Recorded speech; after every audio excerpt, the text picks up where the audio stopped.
आज हम बात करेंगे एक ऐसी समस्या पर जो देखने में साधारण लगती है, लेकिन इसके पीछे कई परतें छिपी होती हैं। कब्ज। चाहे आप छात्र हों, नौकरी पेशा हों, घर संभालने वाले हों या बुजुर्ग, कब्ज किसी को भी हो सकता है। कई बार तो मरीज कह भी देते हैं, डॉक्टर साहब पेट साफ नहीं होता पर चलता है। लेकिन सच में क्या यह चलता है? बिल्कुल नहीं। तो चलिए इस पूरे मुद्दे को सरल भाषा में, इंसानी अंदाज़ में, बिना भारी मेडिकल शब्दों के समझते हैं। परिचय और एपिडेमियोलॉजी। कब्ज यानी मल त्याग में कठिनाई। लेकिन इतना कहना काफी नहीं है। चिकित्सकीय रूप से इसे तब माना जाता है जब सप्ताह में 3 से कम बार मल त्याग हो, नंबर त्याग हो, मल कठोर हो, मल निकालने में जोर लगाना पड़े, या मल त्याग के बाद भी पेट अधूरा साफ लगे। अब बात आती है कि यह कितनी आम समस्या है। भारत और दक्षिण एशिया में यह बेहद सामान्य है। अनुमान है कि लगभग 30-35% लोग कभी न कभी कब्ज का अनुभव करते हैं। शहरी जीवन, तनाव, ऑफिस में लगातार बैठकर काम करना, फास्ट फूड कल्चर, ये सब इस समस्या को बढ़ाते हैं। महिलाओं में यह समस्या पुरुषों की तुलना में लगभग दोगुनी पाई जाती है, खासकर गर्भावस्था और प्रसव के बाद। कब्ज क्यों होता है? Risk factors. 1. गैर परिवर्तनीय, नॉन मॉडिफिएबल, जोखिम कारक। इनको आप बदल नहीं सकते, पर समझना जरूरी है। उम्र बढ़ना। उम्र के साथ आंतों की गति यानी बाउल मूवमेंट धीमे पड़ जाते हैं। कुछ चिकित्सकीय स्थितियां, थायराइड का कम काम करना, डायबिटीज, पार्किंसन, मल्टीपल स्क्लेरोसिस। दवाइयां, आयरन सप्लीमेंट, दर्द की गोलियां, opioids, anti depressant, anti allergic दवाएं, कुछ एंटी एपिलेप्टिक दवाएं। 2. परिवर्तनीय, मॉडिफिएबल, जोखिम कारक। ये वे चीजें हैं जिनके कारण कब्ज बढ़ता है और जिन्हें बदलकर काफी सुधार लाया जा सकता है। कम पानी। शरीर में पानी कम होगा तो मल सख्त हो जाएगा।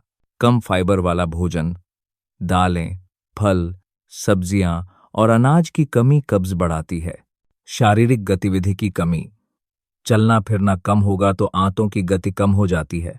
बार बार मल रोकना, बाथरूम की आदत को नजरअंदाज करना आंतों को सुस्त बना देता है। अत्यधिक प्रोसेस्ड, जंक फूड, बाहर का खाना, तला भुना, ऑयली फूड, सब मल को सख्त बनाते हैं। तनाव। तनाव सीधे तौर पर आंतों की गति को प्रभावित करता है। अनियमित दिनचर्या, सोने जागने का समय बदलना, नाश्ता छोड़ना, देर रात तक खाना। शुरुआती लक्षण, अर्ली सिम्टम्स। कब्ज की शुरुआत आमतौर पर हल्के और साधारण से लक्षणों से होती है। पेट में भारीपन, गैस बनना, मल त्याग में कठिनाई, अरूल, मल का सख्त होना ना, मल निकालने में जोर लगाना का। कई लोग इसे सामान्य मान लेते हैं और सोचते हैं कि 2 दिन नहीं हुआ, कोई बात नहीं। यही सबसे बड़ी गलती है। देर से आने वाले लक्षण, लेट सिम्टम्स।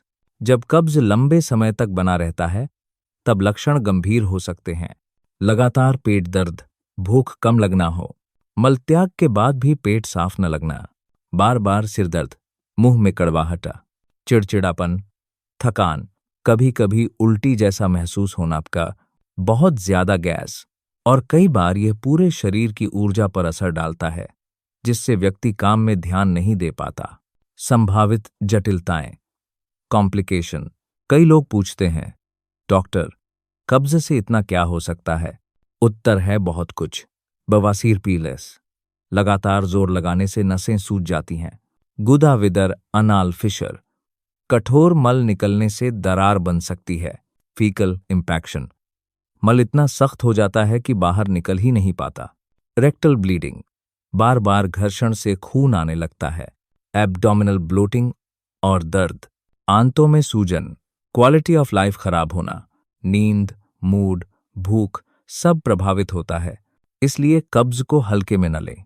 उपचार, स्टेप बाय स्टेप अप्रोच। 1. जीवन शैली में बदलाव, लाइफस्टाइल चेंजेस। यह सबसे पहला और सबसे असरदार कदम है। पानी, दिन भर में कम से कम 2-3 लीटर, मौसम और काम के हिसाब से। फाइबर रोजाना 25-30 ग्राम। इसमें शामिल हैं सलाद, खीरा, गाजर, चुकंदर, फल, पपीता, सेब, नाशपाती, संतरा, दालें, भगाड़, ओट्स, साबुत अनाज।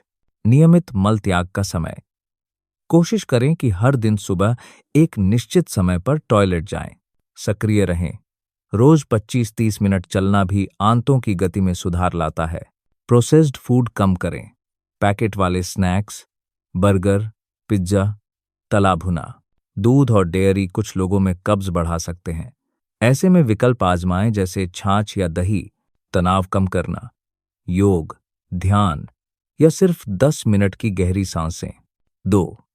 Fibre supplements.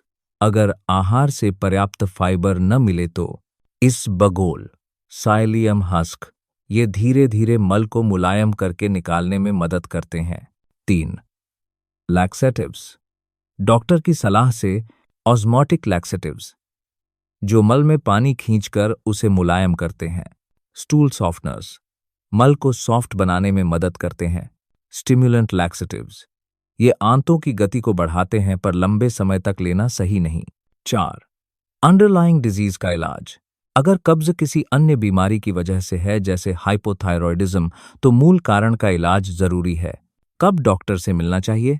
कब्ज 2 हफ्ते से ज्यादा हो गया, खून आ रहा हो, दिन ब दिन पेट दर्द बढ़ रहा हो, वजन कम हो रहा हो, अचानक से कब्ज शुरू हुआ, उल्टी, तेज बुखार या आंत बंद होने जैसे संकेत होंगे। ऐसे में तुरंत चिकित्सकीय परामर्श लें। Take home message. कब्ज आम है लेकिन सामान्य नहीं। पानी, फाइबर और सक्रियता तीनों मिलकर कब्ज का सबसे मजबूत इलाज हैं।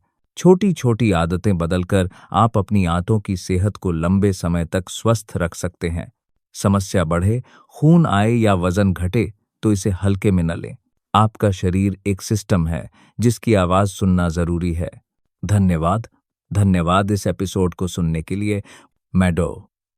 रविश अगली बार किसी नए विषय के साथ फिर मिलूंगा। अपना ध्यान रखें, स्वस्थ रहें और अपनी पाचन तंत्र की सेहत को प्राथमिकता दें।